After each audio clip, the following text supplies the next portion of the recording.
अब तक में आपका स्वागत है फ्रेंड्स। इस वीडियो में हम आपके सामने टाटा मोटर्स की बात लेके आए हैं।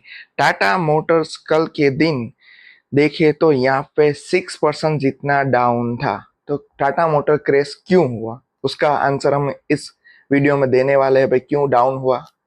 दूसरी बात, यहाँ पे अभी हमें क्या करना चाहिए, बाय करना चाहिए, सेल करना चाहिए, होल्ड करना चाहिए, वो भी हम आगे डिस्कस करेंगे। मगर यहाँ पे कोई बाय सेल रिकमेंडेशन नहीं, एजुकेशन पर्पस के लिए वीडियो बनाई है।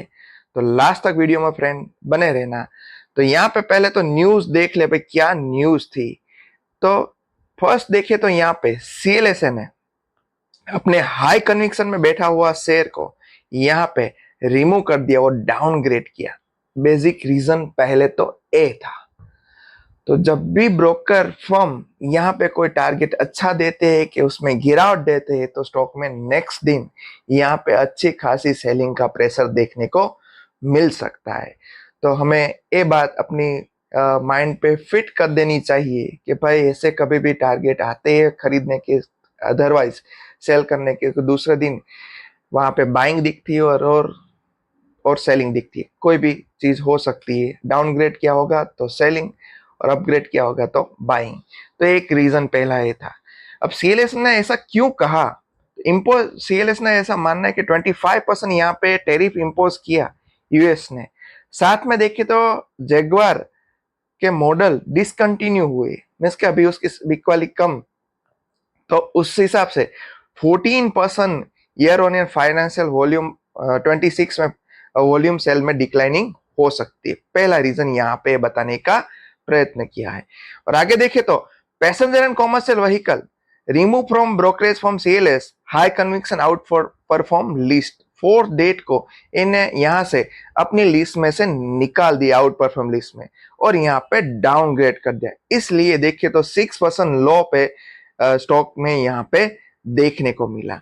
टाटा मोटर्स के डाउनग्रेड, आउट परफॉर्म रेटिंग और उसकी प्राइस 18% यहाँ पे घटा दिए। पहले टारगेट दिया था 930 का, अभी फ्रेंड देखे तो टारगेट दे रखा है 765 का। 18% टारगेट यहाँ पे घटा दिया।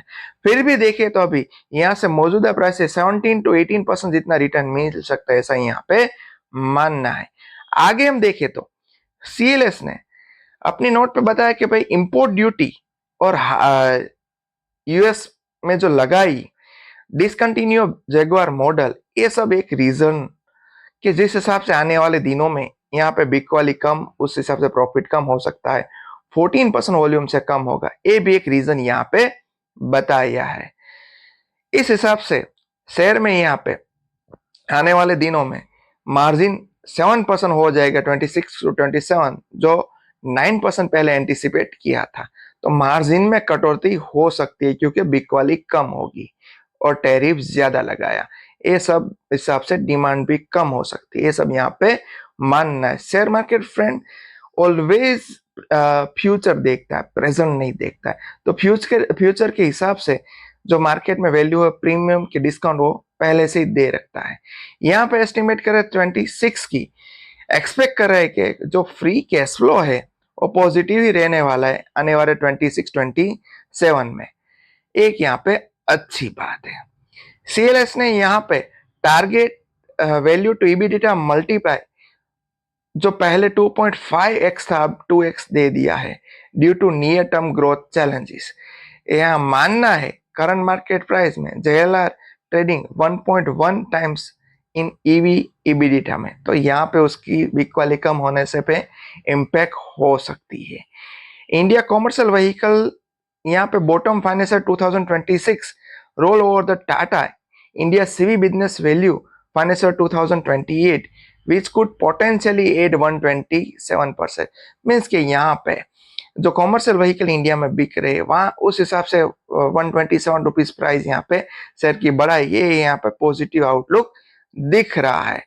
यहाँ पे आगे देखे तो वही रीजन है, एक टैरिफ और दूसरा जो जैगवार की डिमांड, और साथ में देखे तो यहाँ पे टैरिफ के हिसाब से और आने वाले दिनों में थोड़ी कंपटीशन टेस्ला के साथ रहेगी, वो सब यहाँ पे मिलजुल के देखे तो 34 एनालिस्ट ने यहाँ फिर भी 34 एनालिसिस में से 21 ने फिर भी यहाँ पे खरीदने की सलाह दी है, 8 ने होल्ड करने की सलाह दी और 5 ने सेल करने की सलाह दी।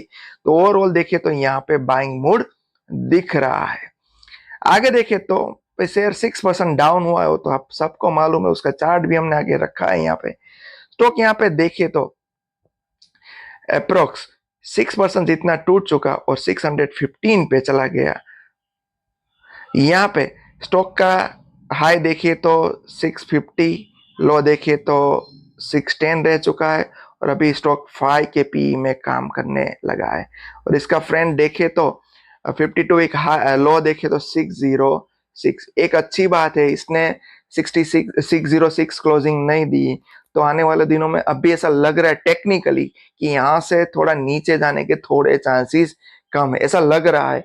जब भी कोई स्टॉक अपने 52 वीक लो के क्लोज नहीं देता है, मीन्स के उसके अपग्रेड होता है, तो चांसेस है कि पूरे ऊपर जाने के। और आगे हम इसके फंडामेंटल देखिए तो मार्केट कैप लार्ज कैप है 2,25,000 करोड़, 614 का यहाँ पे स्टॉक चल रहा है, 606 लो है, लो से ऊपर में स्टॉक 7 के पी में अकॉर्डिंग टू स्क्रीनर चल रहा है। यहाँ पे आरओसी अच्छा, आरओई अच्छा, कोई देखने की चीज नहीं। पॉजिटिव पॉइंट नेगेटिव पॉइंट मैं आपके साथ दोनों रख रहा हूँ। डेप नेगेटिव पॉइंट है, मगर यहाँ पे मैनेजमेंट का कमिटमेंट है कि आने वाले साल में डेप यहाँ पे 0 हो जाएगा, तो यहाँ से फिर से एक स्टॉक में मूव आ सकती है। इंडस्ट्री भी देखे तो 21, इंडस्ट्री से 1/3 में मिल रहा है, मीन्स कि हमें 100 रुपीज की चीज अभी 30 रुपीज में मिल रही है।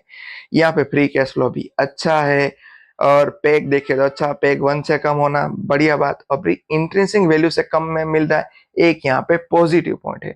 और मैंने आपको पहले ही बताया कि डेप यहाँ पे नेगेटिव पॉइंट है। और यहाँ पे सेल्स ग्रोथ की बात करें तो 3 इयर्स में 5-10 छोड़ दो क्योंकि वहां पे नहीं था अच्छा, मगर 3 इयर्स अभी देख रहे कि डेफिनेटली सेल्स में बढ़ोतरी हुई, प्रॉफिट में भी आप देख सकते हो बढ़ोतरी हुई, क्योंकि अभी ईवी मार्केट में जैसे टाटा का 70% जितना मार्केट शेयर है, 70 to 75%, एक बड़ी चीज है। लास्ट ईयर का स्टॉक ने अभी नाराज किया है स्टॉक सीजन, बाकी सब ईयर में 5 ईयर 3 ईयर में अच्छा रिटर्न दिया है। रिटर्न और इक्विटी भी 1 ईयर 3 ईयर में अच्छा जनरेट किया है। साथ में शेयरहोल्डिंग पैटर्न देखे तो यहाँ पे प्रमोटर ने थोड़ी वीक वाली की थी, मगर ओके है 42%।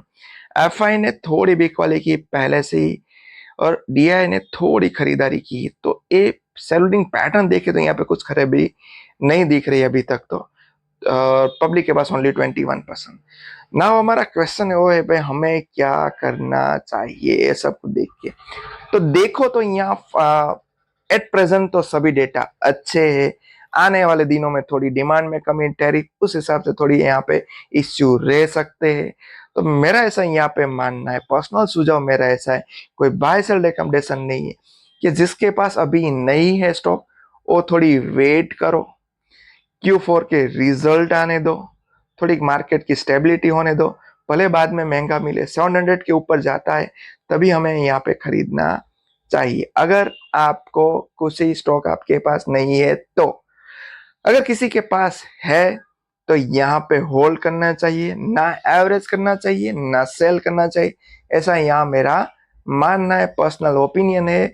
यहाँ पे कोई बाय सेल रिकमेंडेशन नहीं। तो जो भी मेरे हिसाब से लगा, जो भी फंडामेंटल मैंने आपके सामने रख दिए फ्रेंड्स। और वीडियो फ्रेंड्स अच्छी लगे तो हमारे चैनल को सब्सक्राइब करना मत भूलना। थैंक यू, मिलते हैं नेक्स्ट वीडियो में।